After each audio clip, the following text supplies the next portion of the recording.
Hola a todos, ¿qué tal? Otro top, el último y ya lo dejamos por un tiempo al menos porque ya aburren.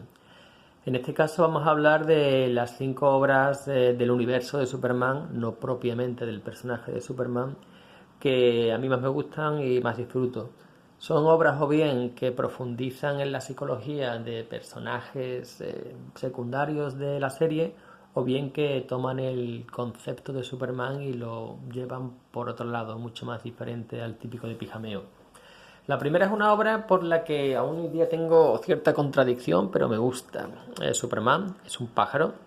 Es una obra de Steven Seagal con el dibujo de Teddy Christiansen.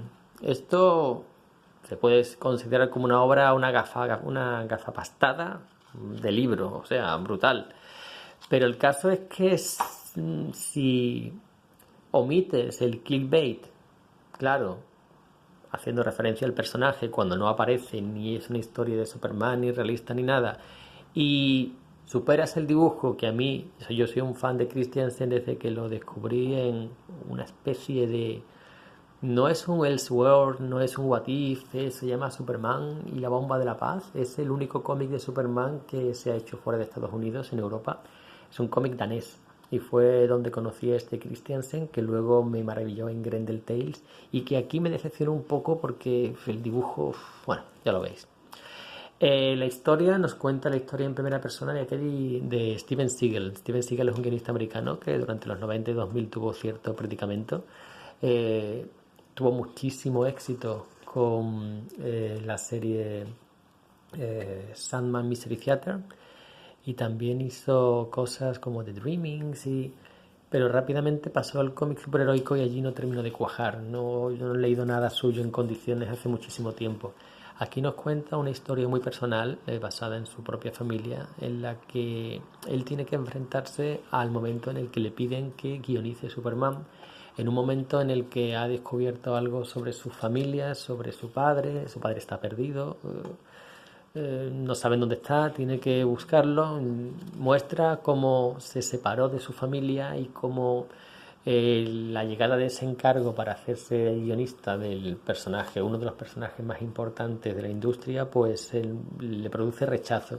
Y aquí vemos el porqué, porque asocia a Superman a cierto trauma de su infancia, a ciertos miedos médicos, ciertos secretos de su familia, todo contado de forma muy intimista, muy gafapasta, como veis, y en fin, el cómic está bien, está muy bien, pero juega con la idea de Superman que tenemos todos, contraponiéndola a su situación personal. No es para todo el mundo, por supuesto, solo tenéis que ver el dibujo, pero es algo muy diferente dentro de lo que se suele hacer con Superman. Y bueno, esto creo que no lo ha publicado el bot, solo lo sacó Planeta, pero es interesante. Es el típico cómic con el símbolo de Superman que le puedes dar a tu amigo gafapasta hipster modernito y que probablemente disfrute. Lo siguiente, esto sí, esto ya es una maravilla, sin discusión. Superman, Identidad Secreta, de Busiek y Monen. Kurt Busiek es uno de los mejores guionistas del mercado americano, punto. No entiendo cómo haya gente que lo minusvalore o que simplemente le ponga la etiqueta de guionista de pijameo clásico, o guionista para lectores nostálgicos. Es un guionista que ha hecho maravillas como Marvels, series tan buenas como Thunderbolts, que ha hecho la segunda mejor etapa de Conan de su historia en su Conan la leyenda, y que ha sido capaz de crear este Superman Identidad Secreta, en el que, cogiendo un concepto tan a primera vista absurdo o ingenuo o tonto como que ¿qué pasaría si un día un niño en nuestro mundo normal descubriera que tiene los poderes de Superman? Pues aquí, con un lápiz de Stuart Immonen totalmente irreconocible para los que le hayáis conocido en las series Mutantes o en su Empress con Miller, pero muy bueno, nos cuenta como un niño al que sus padres, por hacer la broma, le llaman Clark, y ellos de por sí se llaman Kent. Un niño que ha crecido recibiendo las bromas de su familia y de sus compañeros de clase, porque se llama Clark Kent.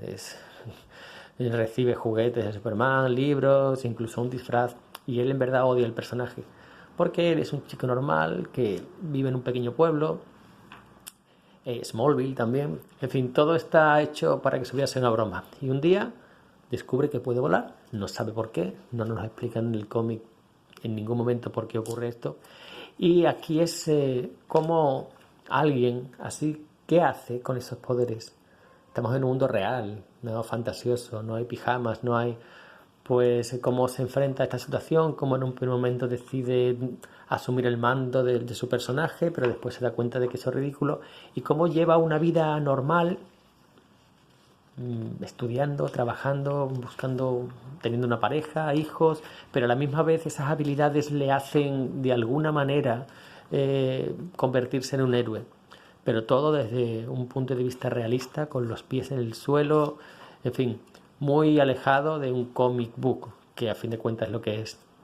Es una historia que te hace pensar y que te hace ver que, que no es tan fácil tener poderes o tener un gran poder. Y que si lo tuviéramos, quién sabe cómo reaccionaríamos o qué haríamos con nuestra vida. Muy, muy bueno. Tampoco sé si lo ha reeditado el bot. Es que, como no es la broma asesina, no, es imposible. No le puedes poner Batman presenta ni nada.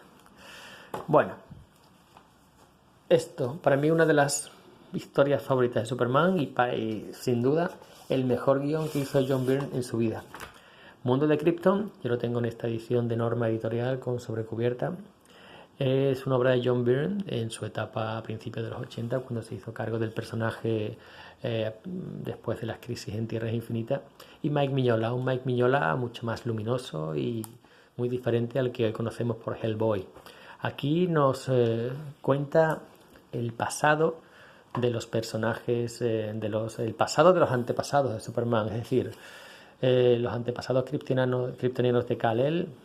Nos cuenta, es una gran historia sobre Krypton, sobre la sociedad kryptoniana en sus diferentes etapas, porque no se centra en una época concreta, sino va contándonos cómo esa sociedad estaba en la cumbre, en el pináculo de su desarrollo, y cómo las tensiones sociales, tensiones provocadas por problemas morales sobre clonación, sobre, a fin de cuentas, aquí hablan de clones, porque este mundo tiene una sociedad que tiene infinitos clones cada habitante, y que en caso de accidente o de envejecimiento pues hacen uso de ellos. Y hay una facción de la sociedad que considera eso inmoral y considera, no es muy diferente, podemos hacer la extrapolación, estamos en los 80, con el aborto o hoy día con las células madre. Es un tema que, haciendo un pequeño salto mental, todavía puede funcionar perfectamente en la sociedad actual. Nos presenta esta sociedad, lo que le condujo a su decadencia, a la guerra, porque recordemos que cuando nos presentó a Krypton en las series de Superman era un mundo, antes incluso de que explotara, un mundo frío, un mundo en el que los kryptonianos no se relacionaban, y aquí está el motivo. Una serie que tiene muchas capas, una serie que realmente tiene muchas lecturas y que la lees una y otra vez y te das cuenta de lo bueno, el buen guión y el tratamiento de personajes, las vueltas que da a la historia, a la trama, y las dudas morales y filosóficas que plantea Byrne. Un Byrne muy alejado del simple pijameo anecdótico. Y Mignola ya lo estáis viendo, tienes todos sus rasgos en las caras, en la composición de los cuerpos, pero yo disfruto de este Mignola mucho, mucho. Este Mignola y el de El ratonero gris y tal, casi más que el Mignola ultra llevado a su extremo, a su estilo al extremo, como hoy día tenemos en Hellboy. Otra obra también del universo Superman, Lex Luthor, El hombre de acero. Esto es una miniserie de Azzarello y del dibujo de Lee Bermejo. Bermejo a mí no me gusta dibujando superhéroes. Es un hombre con un estilo muy sucio, muy que no creo que le vaya bien a los superhéroes. Pero en este una historia en concreto, una historia que nos presenta Lex Luthor y que nos muestra su psique, su personalidad, su forma de ver el mundo como nunca antes nos lo habían expresado.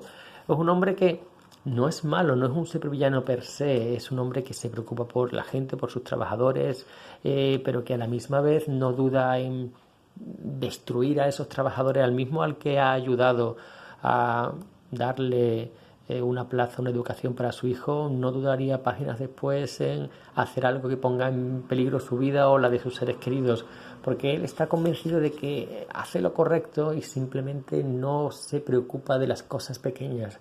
Él solo mira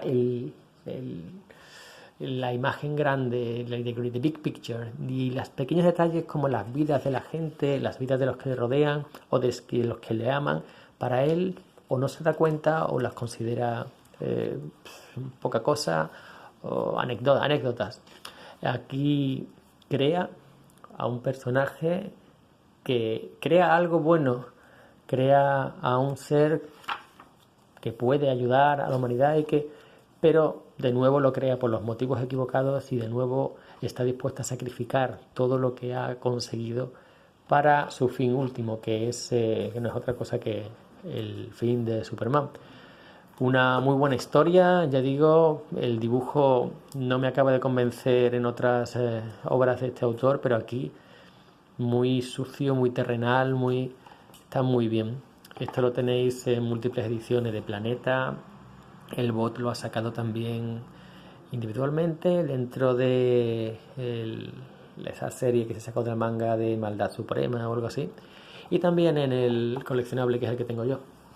Y lo último, que haciendo trampa, no es un cómic ni de Superman ni de su universo per se, pero tiene todo el espíritu de Superman, es Supreme de Alan Moore. Alan Moore, el mejor guionista de la historia, que cogió a un personaje de secundario del universo de Rob Liefeld, una copia barata, sin trasfondo, sin interés, y nos dio el mejor Superman de décadas.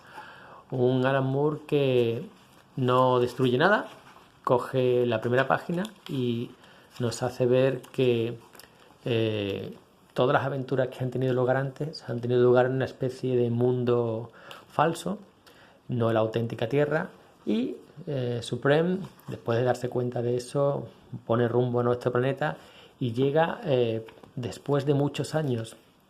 Hace muchos años que está perdido, y cuando llega se encuentra varias versiones de él mismo que vienen a buscarle, lo que motiva la típica pelea entre superhéroes y tal, pero que luego se resuelve. Fijaos incluso esto, Superatón, todas estas cosas que parece una parodia, no es más que un homenaje a los cómics de la Edad de Plata, a ese Superman que tenía múltiples versiones en las que cada mes había una historia aún más loca y más bizarra, el supercaballo, todas esas cosas. Pues aquí Moore coge todos esos elementos y nos da una historia que tiene sentido y que fusiona a la Edad de Oro con la Edad de Plata, con la Edad actual, la Edad Oscura de los 90, porque esto es de los 90, es una genialidad. El dibujo, ya veis, es noventero al principio, pero luego aparecen dibujantes como Rick Veitch, que en las historias de retrocontinuidad, las historias del pasado, nos cuentan el origen del personaje y todos sus enemigos, la fortaleza de la soledad. Esto es el Superman más Superman que veréis nunca.